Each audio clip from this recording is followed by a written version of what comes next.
नमस्कार and welcome to world affairs. मैं हूं Prashant Dhawan. Now recently Japan की सरकार ने दुनिया को शॉक कर दिया अपनी जनता को ओपनली ऑफिशियली ये कहकर कि देश की इकोनॉमी गिर रही है, आप लोग शराब पीना शुरू करिए। यहां पर आप देख पाओगे बीबीसी का आर्टिकल है, Japan urges its young population to drink more, of course alcohol की यहां पर बात की जा रही है, टू बूस्ट द इकोनॉमी। और इसका हिंदी में लिटरली आप यही कह सकते हैं, अर्थव्यवस्था गिर रही है, जमकर पियो। और इसके लिए जापान ने एक नेशन वाइड कंपटीशन भी स्टार्ट किया है, जहां पर जापान की यंग पॉपुलेशन से जापान की सरकार ने पूछा है कि आप हमको तरीके सजेस्ट करिए कि कैसे हम यंग पॉपुलेशन को अल्कोहल की तरफ और धकेले, उनके लिए अल्कोहल और अट्रैक्टिव बनाए। इसको लेकर ऑब्वियसली जापान में कई लोग प्रोटेस्ट भी कर रहे हैं, ये कह रहे हैं कि सरकार एक बार को अपनी जेबें भरने के लिए समाज को बहुत ज़्यादा नुकसान पहुंचा रही है। जापान में ऑलरेडी सुसाइड रेट्स बहुत ज़्यादा हैं, इससे suicide rates in the future और भी ज़्यादा बढ़ सकते हैं। तो इस वीडियो में हम बात करेंगे कि दुनिया भर में कौन कौन से देश हैं जो शराब से कमाते हैं, शराब की सेल से कमाते हैं, और जापान की इकोनॉमिक जो प्रॉब्लम है इसका रूट कॉज क्या है। काफ़ी कुछ यहाँ पे आपको जानने को मिलेगा, मगर आगे बढ़ने से पहले आपसे क्वेश्चन पूछूंगा।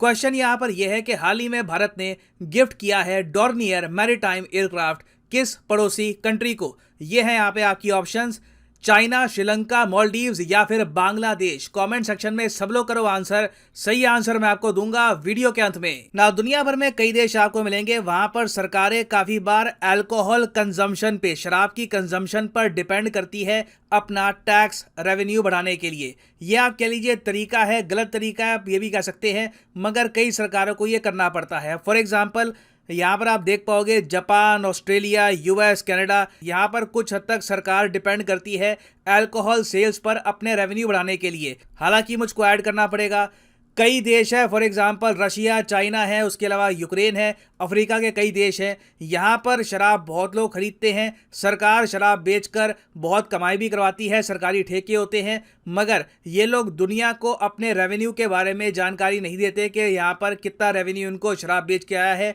ये आप कह लीजिए इंटरनली अपने लोगों को भी ये बात बताते नहीं है। यूएसए को भी आप अगर देखो तो आखिरी बार इनका डेटा सामने आया था शराब से रेवेन्यू का 1996 में, तब से लेकर अब तक दुनिया को पता नहीं कि यूएस गवर्नमेंट शराब बेचकर या फिर शराब जो बिकती है उस पर टैक्स लगाकर कितना कमाती है। मगर इंडिया में आप अगर देखोगे तो बहुत ही ज़रा बड़ा परसेंटेज सरकार के रेवेन्यू का आता है शराब को बेचकर। सरकारी ठेके आपको पता है हमारे पूरे देश में आपको मिलेंगे, और ये आप कह सकते हैं सरकार के लिए एक रेगुलर सोर्स ऑफ रेवेन्यू रहता है। आप जान के हैरान होंगे, मगर कई इंटरनेशनल स्टडीज ने यह बताया है कि शराब दुनिया की दूसरी सबसे बड़ी लत है। हेरोइन के बाद, हेरोइन, अल्कोहल, कोकेन बताया जाता है कि सबसे ज़्यादा एडिक्टिव सब्सटेंसेस हैं पूरी धरती पे।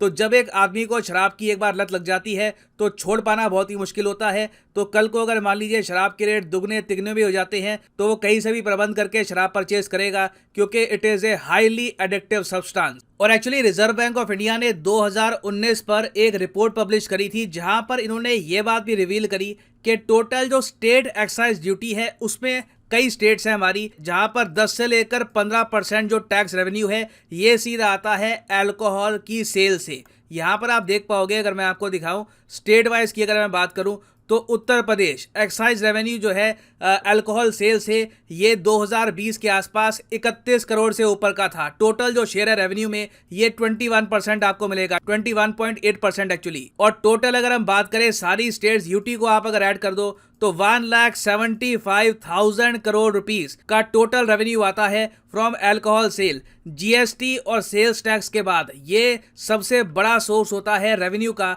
हमारी स्टेट्स के लिए। और ये जो मैं आपको डेटा दिखा रहा हूं अगेन 2020 का है, पिछले ही साल इसमें 20% का इजाफा और देखा गया। ये जो रेवेन्यू का सोर्स है इसमें देखो, सिंस जैसे मैंने आपको बताया अल्कोहल बहुत ही एडिक्टिव सब्सटेंस होता है, तो सरकार कल को अगर टैक्स बढ़ा भी देती है तब भी लोग परचेज करते हैं। और इस वजह से हमने देखा है कि उत्तर प्रदेश का एक्साइज रेवेन्यू 20% उछल गया और आज के समय ये 31,000 करोड़ नहीं, ये 36,000 करोड़ से भी ऊपर पहुंच चुका है। हालांकि इस लिस्ट में आप नोटिस करोगे कुछ स्टेट्स आपको मिसिंग मिलेगी। फॉर एग्जाम्पल गुजरात यहाँ पर नहीं है, गुजरात में अल्कोहल पर बैन लगा हुआ है। बिहार यहाँ पे आपको नहीं मिलेगा, बिहार में भी सरकार ने अल्कोहल पर बैन लगा रखा है।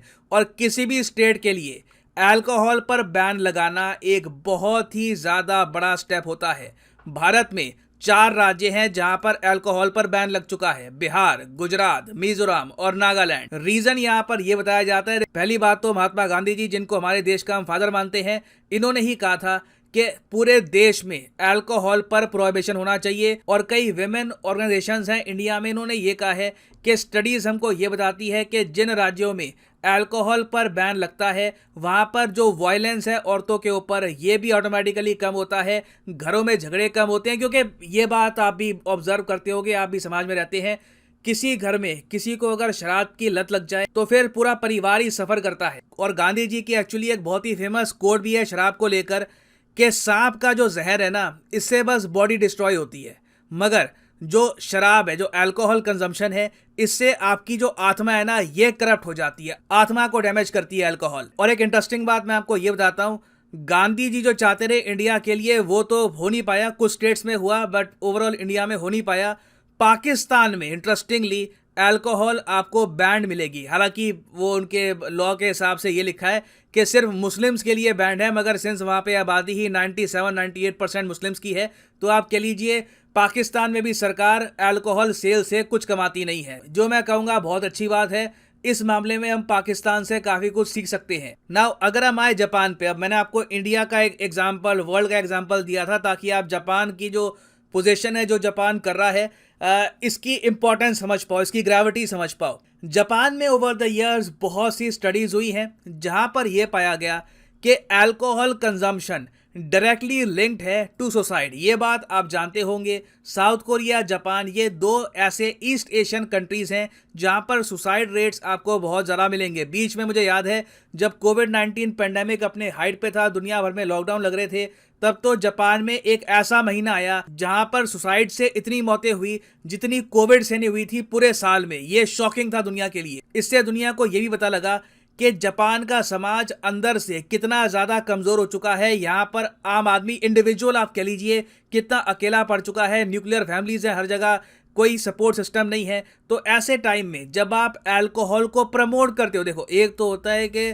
सरकार कहे कि चलो ठीक है, जिसका मन चाहे वो अल्कोहल परचेज कर सकता है, जिसको नहीं परचेज करनी मत परचेज करो। इंडिया में तो मैं फिर भी कहूँगा हमने काफ़ी जगह अल्कोहल की जो एडवर्टीजमेंट है उस पर रोक भी लगा रखी है, मगर जापान ने जो किया है ये देखकर दुनिया शॉक्ड है, क्योंकि जापान की सरकार खुद अपनी यंग पॉपुलेशन को धकेल रही है इसकी तरफ। यहाँ पे आप देख पाएंगे, इस पर आप, मैं खुद कहूँगा, गूगल पे जाइएगा, सर्च करिएगा, you will be shock to see so many articles. पूरी दुनिया इसको कवर कर रही है कि जापान की सरकार खुद एनकरेज कर रही है अपनी यंग पॉपुलेशन को कि और ज़्यादा अल्कोहल आप पीजिए। क्यों?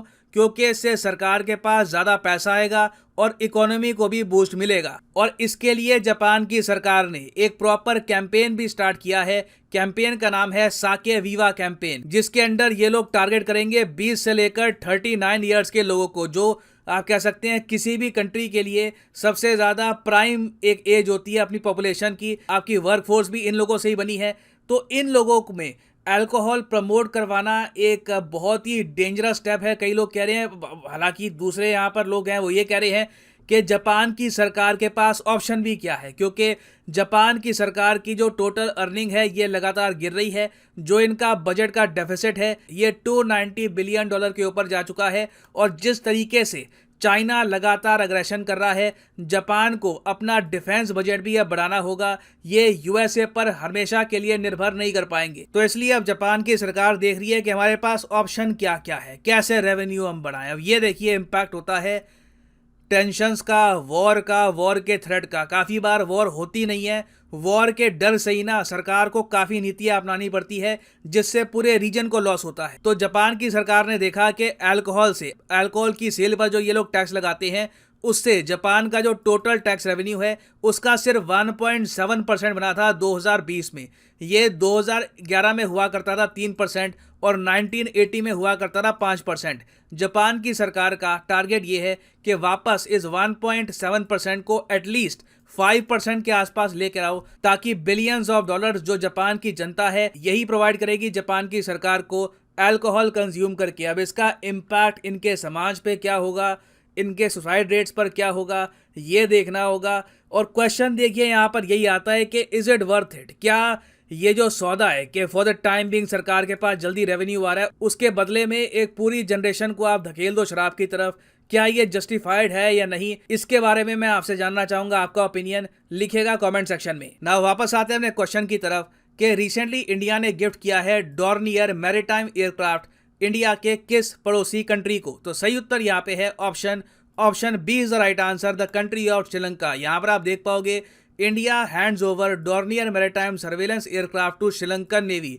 इंडिया ने रिसेंटली श्रीलंका के लिए बहुत हेल्प करी है, बिलियंस ऑफ डॉलर्स के लोन, उसके अलावा फ्यूल, दुनिया भर के ग्रांट्स, और साथ में अब ये इनको डॉर्नियर सर्वेलेंस एयरक्राफ्ट भी दिया है ताकि ये लोग अपने कोस्टल एरिया की प्रॉपरली निगरानी कर पाएं। और फाइनली यहाँ पर मैं ये भी ऐड कर दूं कि आप किसी भी एग्जाम की तैयारी कर रहे हैं, चाहे बैंक, एसएससी, नीट, आईआईटी, किसी भी एग्जाम की आप प्रिपरेशन कर रहे हैं, वीडियो की कमेंट सेक्शन में जाओ, पिन कमेंट में आपको मिलेंगे यहाँ पे ये सब link. For example let's say आप प्रिपेयर कर रहे हैं फॉर यूपीएससी, तो यूपीएससी के लिंक पर करो यहाँ पर क्लिक, और यहाँ पे आप परचेज कर पाओगे the course of your choice. For example अगर मान लीजिए आप अभी एक कॉलेज स्टूडेंट हैं, आपके पास टाइम है 2-3 साल का, आराम से आप 2024-25 में एक अटेम्प्ट देना चाहते हैं यूपीएससी का, तो जो 36 महीने का कोर्स है ये आप कर सकते हैं परचेज। मगर जो प्राइसेस यहाँ पर लिखे होंगे ये पे करने की आवश्यकता आपको नहीं है। सिंपली यहाँ पर एक कोड डालो PD10 और प्राइसेस अपने आप यहाँ पर गिरने स्टार्ट हो जाएंगे। The prices will just start following, so use the code PD10